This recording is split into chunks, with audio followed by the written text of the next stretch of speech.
कुमार आप सबका अपने YouTube चैनल पे स्वागत करता हूं। और आज हम लोग क्लास 10th के फिजिक्स से इलेक्ट्रिसिटी चैप्टर पढ़ेंगे।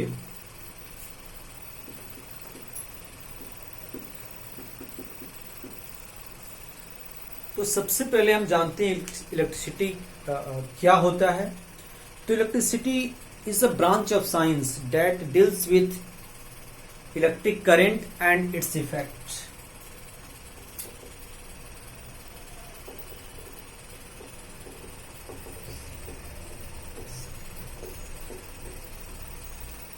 Branch of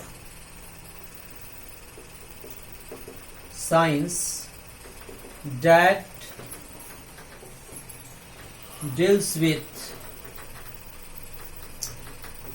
electric current and its effects। Electric current के बारे में हम लोग आगे डिटेल में पढ़ेंगे। पहले जानते हैं कि इलेक्ट्रिक करंट का इफेक्ट्स क्या होता है, ये क्या प्रभाव डालता है, ये क्या कर सकता है। तो इसका 3 इफेक्ट है। There are following 3 effects of electricity. अब ये 3 इफेक्ट कौन कौन से हैं? तो पहला है हीटिंग इफेक्ट। Heating effect. दूसरा है मैग्नेटिक इफेक्ट। Magnetic effect. तीसरा है वो है आपका केमिकल इफेक्ट, जिसमें आपको ये 2 इफेक्ट क्लास 10th में पढ़ने हैं। तीसरा जो इफेक्ट है केमिकल इफेक्ट ऑफ करंट, पहले पढ़ना था क्लास 10th में, लेकिन अब उसको सिलेबस से बाहर कर दिया है। तो हमें ये 2 इफेक्ट डिटेल्स में पढ़ना है। अब हम जानते हैं इलेक्ट्रिसिटी के काइंड्स कौन कौन से हैं।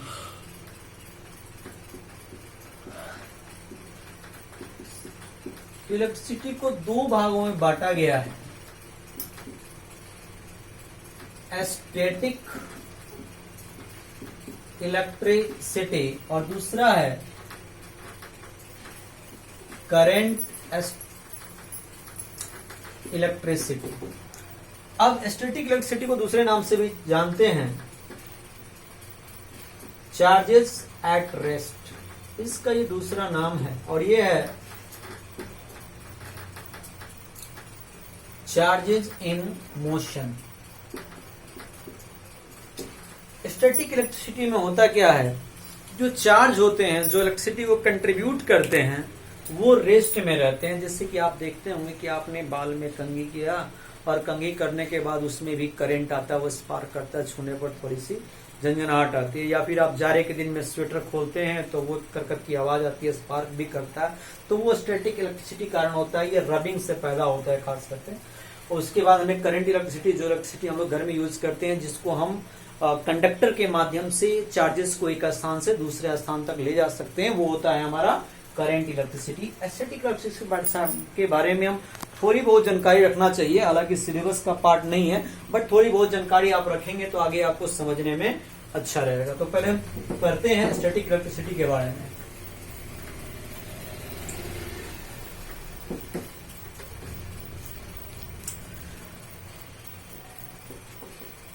स्टैटिक इलेक्ट्रिसिटी, जैसे कि आपको बताया अभी कि चार्जेस इसमें रेस्ट में रहते हैं, charges in at rest. Charges at rest, इसको ये भी कहते हैं, इसमें चार्ज रेस्ट में रहेंगे। तो थोड़ी बहुत पहले चार्ज के बारे में जानते हैं। तो आपने एक नाम सुना होगा साइंटिस्ट का, बेंजामिन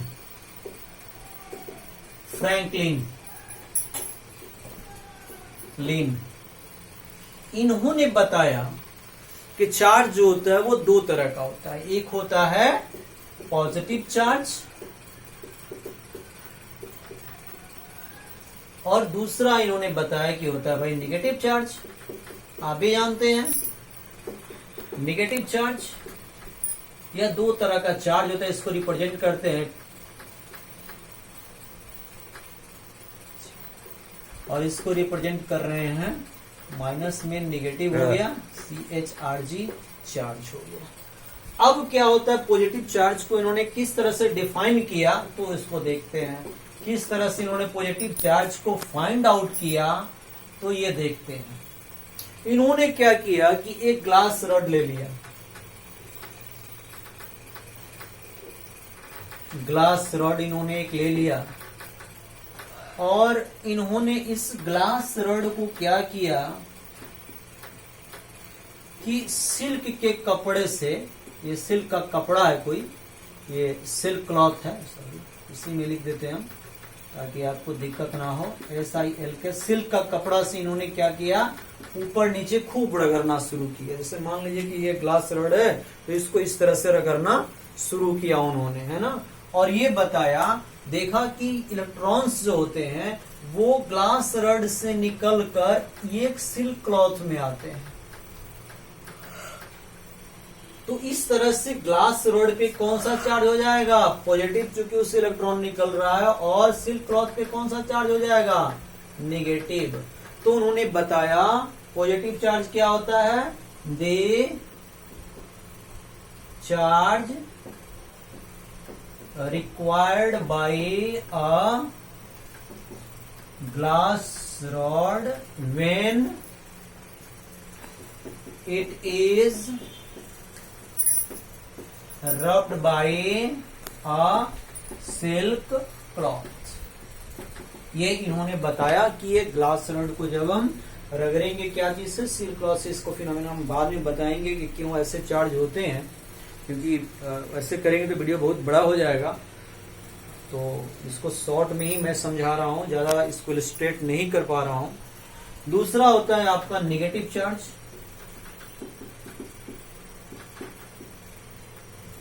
ये क्या होता है, इन्होंने बताया एक इवोनाइट रॉड लिया, वैसे ही जैसे ग्लास रॉड होता है।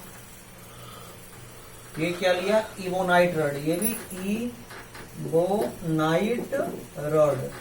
और इस इवोनाइट रॉड को इन्होंने फर, रोएदार कपड़ा से, फर से इसको रगड़ना शुरू किया, फर, FUR, फर क्लॉथ से रगड़ना शुरू किया। और ये कहा the charge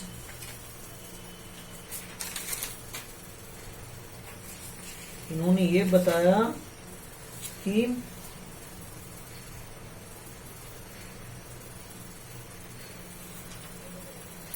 obtain bye इवोनाइट rod. अब क्या होगा कि फर से इलेक्ट्रॉन निकलकर कहा जाएंगे, फर से इलेक्ट्रॉन निकलकर देखा कि ये जा रहे हैं किसमें, इवोनाइट रॉड में। तो निश्चित रूप से इवोनाइट रॉड एक्सेसिव ऑफ इलेक्ट्रॉन्स के कारण नेगेटिव चार्ज हो जाएगा, और फर जो होगा, ये जो फर क्लॉथ है, ये क्या हो जाएगा, ये आपका हो जाएगा पॉजिटिव चार्ज। इन्होंने क्या बताया, द चार्ज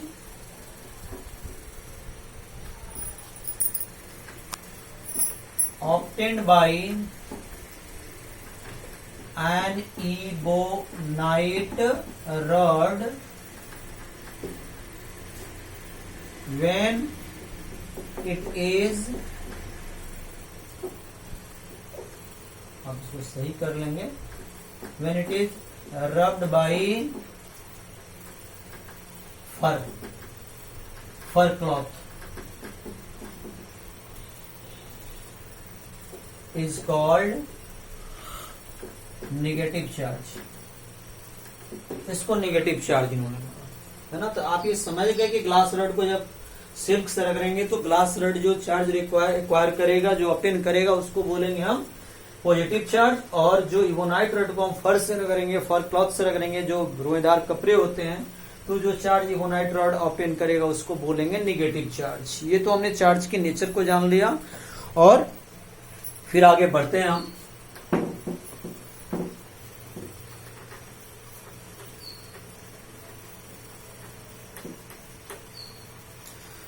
अब हम लोग जानते हैं कि नेचर ऑफ चार्जेस के बारे में जानते हैं, नेचर ऑफ चार्जेस। आपको पता होगा कि दो तरह का चार्ज होता है, एक होता है पॉजिटिव चार्ज और दूसरा होता है हमारा नेगेटिव चार्ज। नेगेटिव चार्ज होता है, नेगेटिव चार्ज, ये दो तरह के चार्ज होते हैं। तो नेचर ऑफ चार्जेस क्या कहता है? नेचर ऑफ चार्ज कहता है like charges repel each other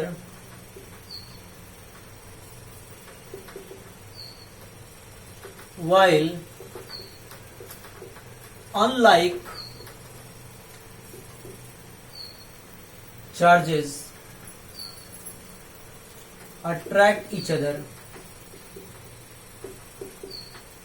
ये कहता है चार्ज का नेचर कि लाइक चार्जेज यानी जो प्लस प्लस चार्ज होंगे, प्लस चार्ज हो, किसी और चीज पे प्लस चार्ज हो, तो ये दोनों एक दूसरे को रिपेल करेगा। एक दोनों एरो इंडिकेट करता है कि दोनों एक दूसरे से दूर भागेगा। या फिर नेगेटिव भी लाइक चार्जेज रहेगा तो वो दोनों एक दूसरे से दूर भागेगा, है ना। ये पहला प्रॉपर्टी है कि like charges repel each other.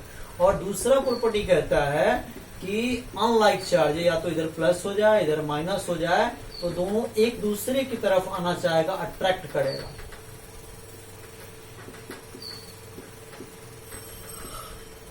तो ये दो नेचर होते हैं। और चार्जेस यदि रिपेल भी कर रहे हैं और अट्रैक्ट भी कर रहे हैं तो आपको जानना चाहिए कि दोनों स्थिति में कोई ना कोई फोर्स काम करता है, जिसको ऑब्टेन करने के लिए, जिसका वैल्यू पता करने के लिए कुलम्स ने एक लॉ दिया जिसको कुलम्स का लॉ कहते हैं, जो आपको पढ़ना नहीं है सिलेबस में, उसकी जानकारी हम नहीं दे रहे हैं। आगे आपको देखना है conductor and insulator. Conductor and insulator जहां तक मुझे लगता है कि वेल नोन टर्म है, आप लोग पहले से भी जानते होंगे।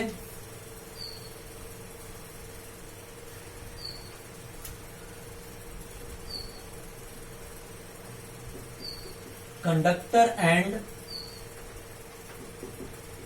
Insulator.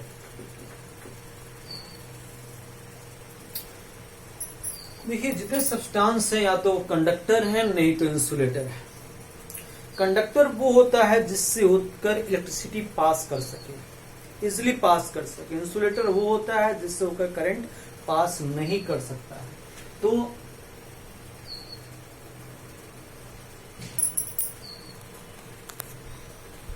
those substance which allow the electric current to pass through them are known as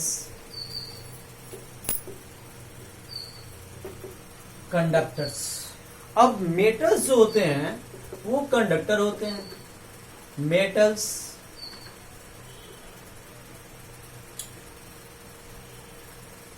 and electrolytic solution are conductor. ये कंडक्टर होते हैं। ये जितना इलेक्ट्रोलाइटिक का सॉल्ट सॉल्यूशन हो या फिर एसिड सॉल्यूशन हो तो वो सारे जो होते हैं वो कंडक्टर होते हैं। मेटल जितने होते हैं कंडक्टर होते हैं। और ये इसलिए होता है क्योंकि मेटल के अंदर फ्री इलेक्ट्रॉन्स होते हैं, जो इलेक्ट्रॉन्स जिग-जैग मोशन में हमेशा उस सब्सटेंस के अंदर मूव करते रहते हैं। और उसी फ्री इलेक्ट्रॉन्स के कारण मेटल जो होता है वो कंडक्टर होता है। इलेक्ट्रोलाइटिक सॉल्यूशन में आप देखेंगे सोडियम क्लोराइड का आपने सॉल्यूशन ले लिया तो सोडियम जो का Na+ जो होगा या फिर Cl- होगा वो सॉल्यूशन के अंदर मूव करते रहता है। उसी मूवमेंट के कारण इलेक्ट्रिसिटी को कंडक्ट करता है और वो कंडक्टर्स होते हैं। ग्रेफाइट एकमात्र नॉन मेटल है, आप नोट कर लें। Graphite is the only one non-metal which conducts electricity. एकमात्र ऐसा ग्रेफाइट नॉन मेटल है जो कि इलेक्ट्रिसिटी को कंडक्ट करता है, बाकी कोई नॉन मेटल इलेक्ट्रिसिटी को कंडक्ट नहीं करता है।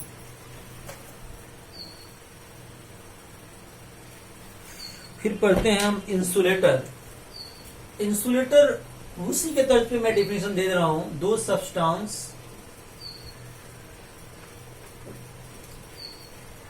substances which do not allow, जो अलाउ नहीं करता है, they electric current to pass through them are known as insulators। अब नन मेटल जितने हैं, नन मेटल्स आर इंसुलेटर्स। ऐसा का कारण क्या है? फ्री इलेक्ट्रॉन्स का नहीं होना। फ्री इलेक्ट्रॉन्स जो होते हैं वो मूवमेंट में रहते हैं, वो फ्री इलेक्ट्रॉन्स का नहीं होने के कारण ये नन मेटल्स जो होते हैं वो इंसुलेटर होते हैं। ठीक है, अब जो टर्म्स पढ़ेंगे वो काफी इंपॉर्टेंट है और वो आप, मुझे लगता है कि आप लोग उससे भी अनजान भी होंगे। हम लोग पढ़ते हैं इसके बाद इलेक्ट्रिक फील्ड।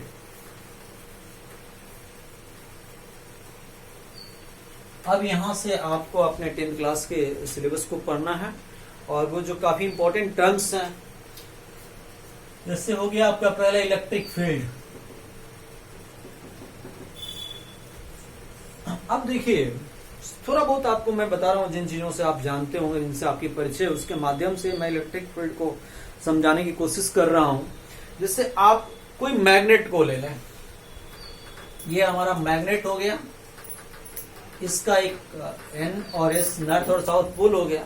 तो आप देखते हैं कि इधर नेल है, एक कांटी है, यहां से इस कांटी को ये नहीं खींच पा रहा, लेकिन जैसे इसके रेंज में लाते हैं तो ये कांटे को अपने तरफ अट्रैक्ट कर देता है। तो इसके चारों तरफ एक ऐसा रेंज बनता है जिसके अंदर आप जब भी कांटी को लाएंगे तो कांटी को अपने तरफ खींच लेगा, लेकिन इससे बाहर रहेगा तो कांटी को अपने तरफ अट्रैक्ट नहीं करेगा, या कोई मैग्नेटिक सब्सटेंस को अपने तरफ अट्रैक्ट नहीं करेगा। तो ये फील्ड चूंकि मैग्नेट का है, इसमें इसका इन्फ्लुएंस देखा जाता है। इसके अंदर किसी भी मैग्नेटिक सब्सटेंस को लाने पर वो खींचता है अपनी तरफ या खींचने की कोशिश करता है, तो इसको कहेंगे हम मैग्नेटिक फील्ड। उसी तरह चार्ज जो होता है वो Q, चार्ज को Q से रिप्रेजेंट करते हैं, आप याद रखेंगे।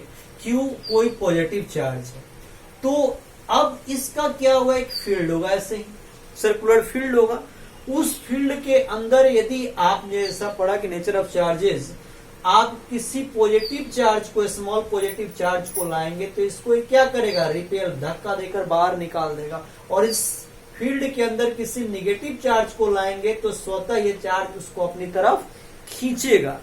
तो जितने इसके बाहर आप इसी यही चार्ज को रखते हैं प्लस को, तो इसका कोई प्रभाव इस पर नहीं पड़ता। माइनस को रखते हैं तो इस पर कोई प्रभाव नहीं पड़ता। यानी इसी फील्ड के अंदर ये चार्ज जो है वो अपना इन्फ्लुएंस डाल रहा है। तो क्या होता है इलेक्ट्रिक फील्ड,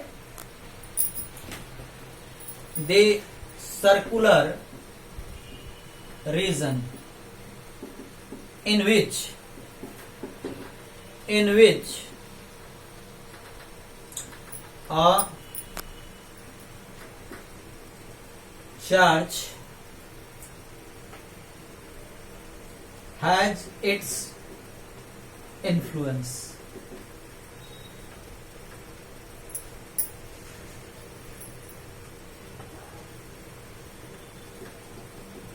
उसका इन्फ्लुएंस रहेगा, उसका प्रभाव रहेगा। तो उस सर्कुलर रीजन को, the circular region in which a charge had its influence is known as electric field। इसको इलेक्ट्रिक फील्ड कहते हैं। वो सर्कुलर रीजन होता है जहां पे चार्ज के प्रभाव को देखा जाता है।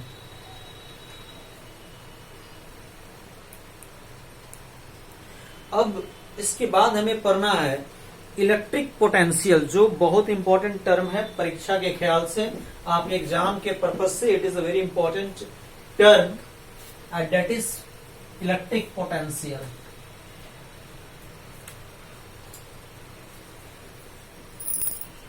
इलेक्ट्रिक पोटेंशियल, इसको ध्यान से समझे, बहुत ही इंपॉर्टेंट टर्म है। अब देखिए होता क्या है कि अभी आपको हमने बताया कि किसी चार्ज को हम क्या चीज से रिप्रेजेंट करते हैं, क्यू से। ये कोई पॉजिटिव चार्ज है, तो इस पॉजिटिव चार्ज का क्या होगा, कोई इलेक्ट्रिक फील्ड होगा जिस फील्ड में इसके इन्फ्लुएंस को देखा जाएगा। इसके इन्फ्लुएंस को आप इस फील्ड में महसूस कर सकते हैं। इस फील्ड के अंदर पॉजिटिव चार्ज लाएंगे तो रिपल्सन होगा, नेगेटिव चार्ज लाएंगे तो अट्रैक्शन होगा, क्योंकि इसका इलेक्ट्रिक फील्ड जनरेट हुआ है, क्यों, चार्ज क्यू के कारण। अब क्या करते हैं, एक स्मॉल चार्ज क्यू हम इस इलेक्ट्रिक फील्ड से बाहर है, ये भी पॉजिटिव चार्ज है, small positive charge, unit positive charge है। अब क्या करते हैं कि इस चार्ज को हम इस फील्ड में लाते हैं, कहां तक लाते हैं, ए पॉइंट तक लाते हैं। इस क्यू चार्ज को, पॉजिटिव जो चार्ज है, इसको हम लेकर आते हैं कहां पर, ए पर। तो आप चूंकि इसके अगेंस्ट बल लगा रहे थे, आपने काम किया इसको लाने में। तो होता क्या है, electric potential, they work done, ये किसके बराबर है, the work done in bringing, bringing means लाना, work done in bringing unit positive charge. Unit माने एक यूनिट का, +1 चार्ज जो होता है coulomb charge, 1 unit positive charge from infinitive, term समझिएगा, इन्फिनिटिव इसलिए कहते हैं क्योंकि इसके रेंज के बाहर है। रेंज के बाहर हो गया, इन्फिनिटिव हो गया, रेंज में हो गया तो सर्कुलर, ये इलेक्ट्रिक फील्ड के अंदर हो गया, इलेक्ट्रिक फील्ड से बाहर है तो इन्फिनिटिव माना जाएगा।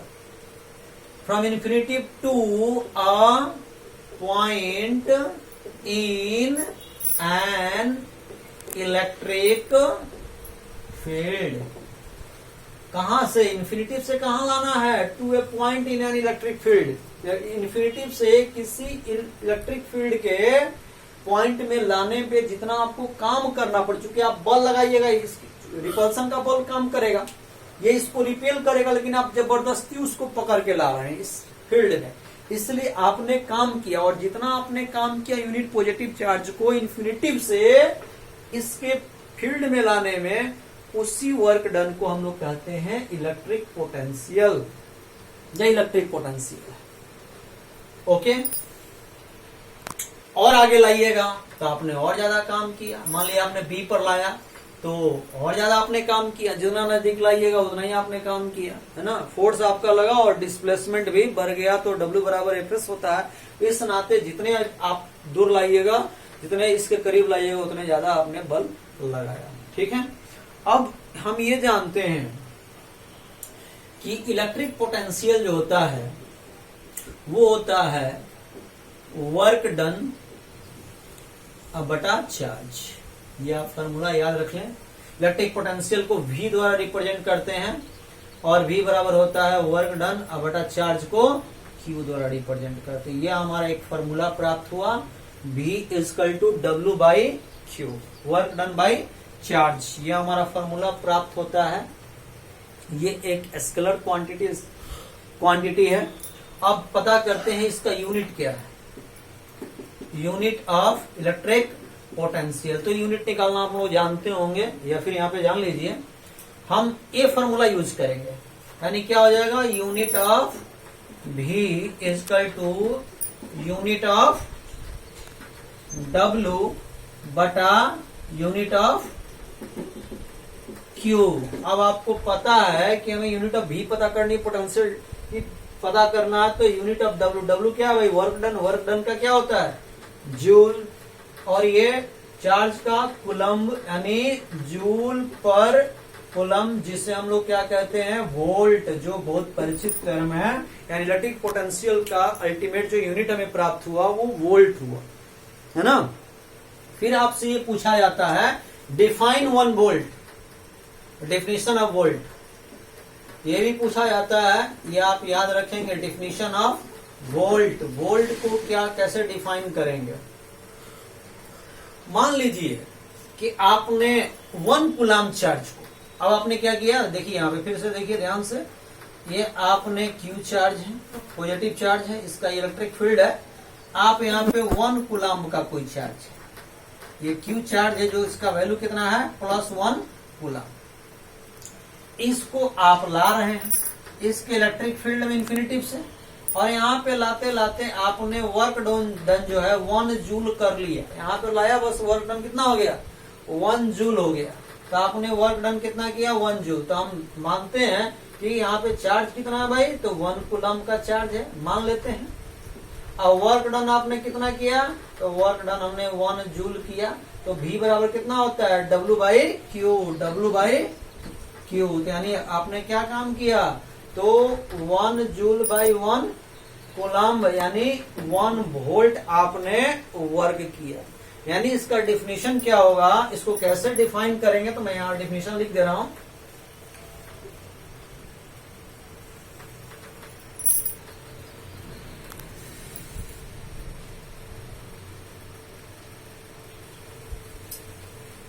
One volt is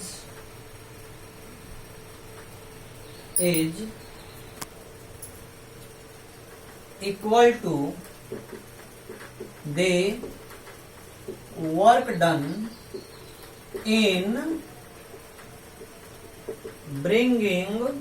in bringing 1 coulomb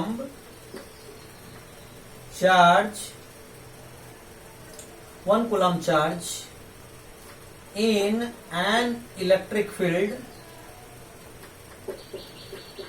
electric field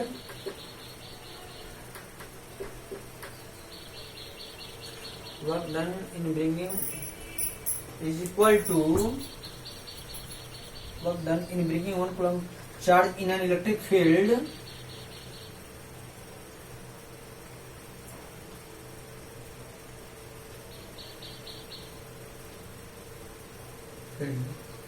pause करो,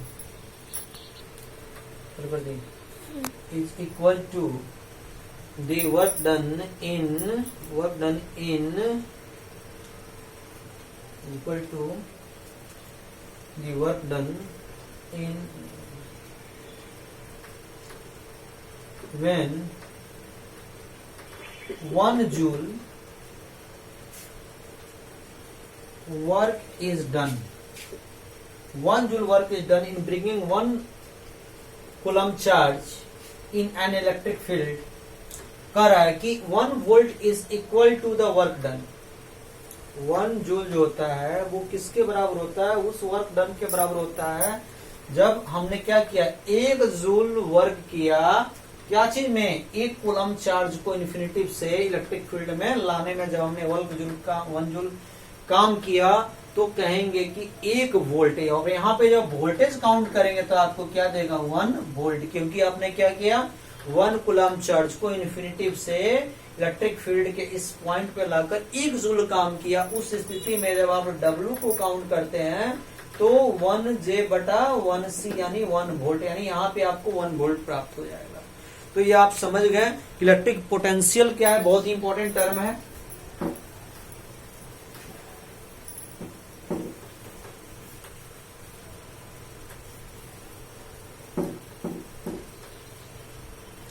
दूसरा टर्म होता है, ये भी इक्वली इंपॉर्टेंट है, पोटेंशियल डिफरेंस।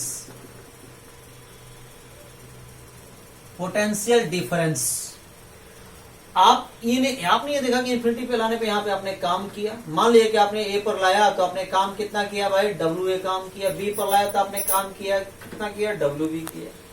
हमने आपको बताया कि यहाँ पे वोल्टेज क्या होगा, तो वोल्टेज यहाँ पे मैंने मान लिया VA, यहाँ पे मैंने वोल्टेज मान लिया VB। और ये आपको पता है कि यहां तक लाने में उसको ज्यादा वर्क करना पड़ा, तो अब ये क्या होगा, यहाँ पे वोल्टेज ज्यादा होगा, यहाँ पे वोल्टेज कम होगा। तो यहां पे हमारा होता है हाई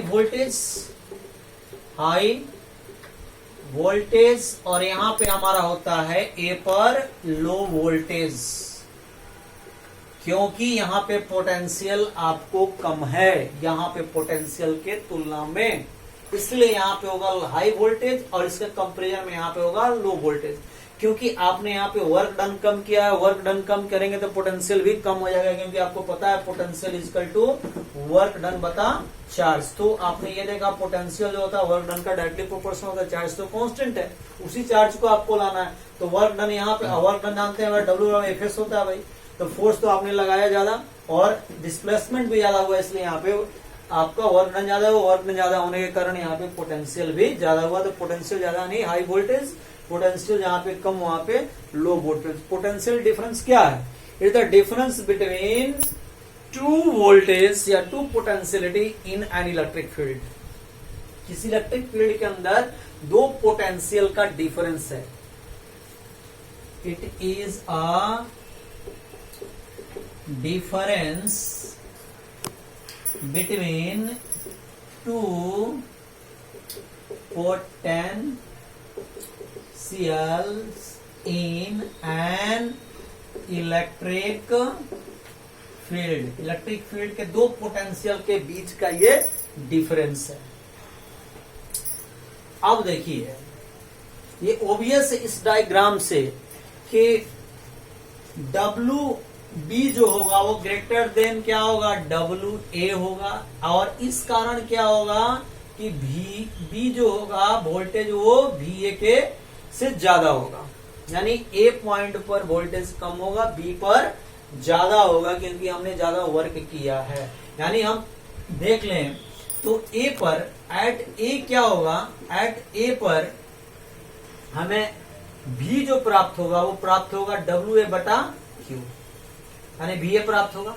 एट बी पर हम देख लेते हैं तो हमें क्या प्राप्त होगा, VB इजकल टू WB/Q, क्योंकि आपको फॉर्मूला ये सॉरी V का यही होता है। तो चूंकि VA ज्यादा है VB से, इसलिए हम करते क्या है, इसलिए VB माइनस VA करते हैं तो हमें प्राप्त होता है WB/Q minus WA/Q is equal to हमें प्राप्त होता है QWB माइनस WA। यही electric potential between difference between two points in an electric field, यही हमें प्राप्त होता है। इसका भी यूनिट जो होगा वो वही होगा जो कि पोटेंशियल का होगा, है ना। और हम एक बात यहाँ पे जानते हैं, चूंकि आपने जान लिया कि लो वोल्टेज होता है हाई वोल्टेज होता है, ये आपने जान लिया हाई वोल्टेज और लो वोल्टेज। एक और चीज आप बहुत ध्यान से जाने, इस हाई वोल्टेज पर यदि हम प्लस चार्ज को लाते हैं तो मूवमेंट क्या होगा, उसका ऑटोमेटिक मूवमेंट होगा हाई से लो की तरफ। इसलिए हमने एक यहाँ पे एक चीज जाना पोटेंशियल डिफरेंस के माध्यम से कि positive charge flows from high potential to low potential, यानी हाई वोल्टेज से लो वोल्टेज की तरफ भागता है, ये ऑटोमेटिक फ्लो होता है। वही आप यहाँ पे नेगेटिव चार्ज को लाएंगे, चाहे यहाँ पे नेगेटिव चार्ज को रख दें लो पर, तो आप क्या पाएंगे कि इसको अपने स्वतः खींचेगा तो क्या जाएगा, हाई से लो से किधर जाएगा, हाई की तरफ। यानी negative charge flows from high potential to low potential in an electric field, ये इलेक्ट्रिक फील्ड के लो पोटेंशियल की तरफ फ्लो करेगा। तो ये आप समझ गए होंगे कि पोटेंशियल डिफरेंस क्या है। पोटेंशियल डिफरेंस की स्टडी हम इसलिए करते हैं कि चार्ज के फ्लो का मूवमेंट क्या होगा, पॉजिटिव चार्ज किधर से किधर फ्लो करेगा। तो पॉजिटिव चार्ज हमने देखा कि यहाँ पे आप पॉजिटिव चार्ज रखेंगे तो इस चार्ज के कारण, जो बड़ा Q चार्ज है, इस चार्ज के कारण वो क्या करेगा, हाई वोल्टेज से रिपल्सन का फोर्स लगेगा, ये लो वोल्टेज की तरफ स्वतः भागेगा। यानी पॉजिटिव चार्ज हाई से लो की तरफ फ्लो करता है और नेगेटिव चार्ज, यही वोल्टेज का यदि आप डिफरेंस कर देते हैं तो चार्ज का फ्लो होने लगता है। यही बैटरी में भी होता है। यदि 1.5 वोल्ट का बैटरी का है तो आप जान लीजिए कि उसके दोनों टर्मिनल के बीच में पोटेंशियल का डिफरेंस 1.5 है, और यही डिफरेंस यदि कम होते जाएगा तो बैटरी बैठ जाता है। चलिए आगे देखते हैं।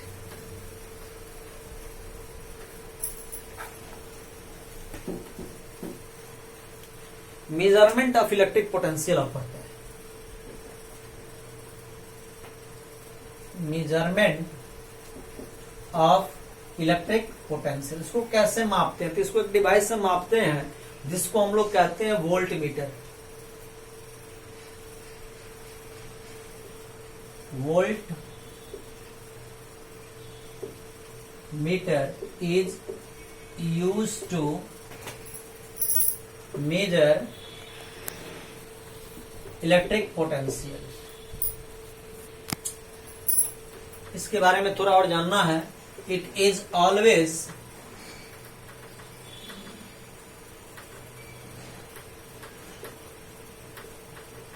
connected in parallel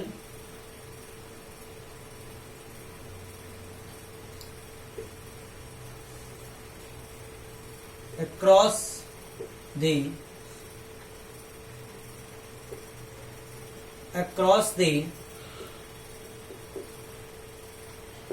points we have to measure electric potentiality. इसको मापना होता है, उसके पैरेलल जोड़ते हैं। पॉजिटिव टर्मिनल, ये भी चीज आपको याद करना है, terminal of the volt meter is connected to the positive terminal of the conductor. Conductor के पॉजिटिव टर्मिनल से वोल्ट मीटर के पॉजिटिव टर्मिनल को जोड़ेंगे, एंड वाइस वर्सा, माने उल्टा वाइस वर्सा, नेगेटिव टर्मिनल को नेगेटिव टर्मिनल से जोड़ेंगे। इस तरह से देखिए होता है। जैसे ये हो गया हमारा कोई सेटअप, यहां हमने बैटरी लगा दिया। हम अभी आपको सिंबॉलिक फॉर्म में नहीं बता रहे हैं क्योंकि मैंने अभी बताया नहीं है। इसका जब दूसरा या तीसरा वीडियो आएगा तो ये सब आपको जानकारी होगा। तो ये हमने 2 बैटरी ले लिया। ये तार है, तार ये थोड़ा ऐसे कर देते हैं, है ना। ये तार ऐसे है, ये डबल तार है, ध्यान रखेंगे ये डबल है। ये ऐसे है। एक भी रहेगा, सिंगल भी रहेगा तो चल जाएगा, ये कोई दिक्कत नहीं क्योंकि ये दोनों टर्मिनल में तो वही है। अब क्या करेंगे, यहाँ पे हमने एक बल्ब लगा दिया, यहाँ पे हमने पोटेंशियल लगा दिया, यहाँ पे मेरा बल्ब है। फिगर मेरा उतना अच्छा नहीं होता है, सॉरी फॉर डैट। ये हमारा बल्ब है जो ग्लो करेगा। आप जैसे जोड़िएगा, हमें पता करना है इसका वोल्टेज। तो हम क्या करेंगे, यहाँ पे हमने तार को कट किया थोड़ा, और यहाँ पे हमने वोल्ट मीटर को जोड़ दिया। ये वोल्ट मीटर हमारा ऐसा होगा जिसके अंदर मीटर लगा रहेगा। ये वोल्ट मीटर है, ये बता देगा आपको, यहाँ पे घड़ी टाइप का रहेगा। ये आपका होता है पैरेलल कॉम्बिनेशन। और इसी में हम क्या करते हैं, इसको ऐसे नहीं करके ये तार को ऐसे ले जाते, तो ये सीरीज कॉम्बिनेशन हो गया। तो ये हमारा कैसा कॉम्बिनेशन है, पैरेलल कॉम्बिनेशन। देखिए तार को हमने यहाँ पे छील दिया, इंसुलेटर हटा दिया, यहाँ पे और दोनों पे, यहाँ पे पॉजिटिव इसका टर्मिनल, इसके पॉजिटिव, सॉरी इधर इसका निगेटिव रहता है जी, इधर पॉजिटिव रहता है। तो हमने इसके पॉजिटिव टर्मिनल्स को इसके पॉजिटिव से जोड़ दिया, इसके निगेटिव टर्मिनल्स को इसके निगेटिव टर्मिनल से जोड़ दिया। आपको ध्यान रखना है कि पैरेलल जुड़ता है वोल्ट मीटर। और यदि आप डायग्राम में चलते हैं तो इस तरह का फिगर आपको प्राप्त होता है।